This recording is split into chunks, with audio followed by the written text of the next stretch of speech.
দিনের পর দিন চলা ধর্ষণ কাণ্ড, এবার কি তবে পর্দাফাঁস? চাণক্য এলাকার ঘটা সেই ঘটনা দীর্ঘদিন পর্দার আড়ালে থাকার পর এবার সামনে আসতে চলেছে। দীর্ঘদিনের ধামাচাপা পড়া সেই ঘটনা এবার কোন দিকে মোড় নিতে চলেছে? সব প্রশ্নের ভিড়েই এবার সেই ধর্ষণ কাণ্ডে বেলডাঙ্গার ভারত সেবাশ্রম সংঘের প্রধান কার্তিক মহারাজকে নবগ্রাম থানায় হাজিরা দেওয়ার নোটিশ ধরালো পুলিশ। সোমবার দুপুরে নবগ্রাম থানা এবং বেলডাঙ্গা থানার পুলিশ ওই নোটিশ নিয়ে পৌঁছে গেল বেলডাঙ্গা ভারত সেবাশ্রম সংঘে।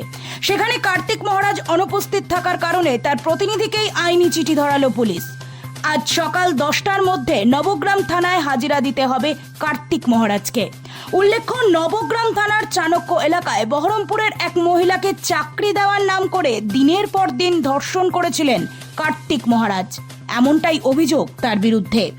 ওই ঘটনায় দীর্ঘ বছর পর নবগ্রাম থানায় লিখিত অভিযোগ দায়ের করেন ওই নির্যাতিতা। সেই ঘটনার তদন্তে কার্তিক মহারাজকে নবগ্রাম থানায় হাজিরা দেওয়ার নোটিশ ধরালো পুলিশ। এখন দেখার এটাই, দীর্ঘদিনের না বলা ধর্ষণ কাণ্ডের মামলা কোন দিকে এগোয়।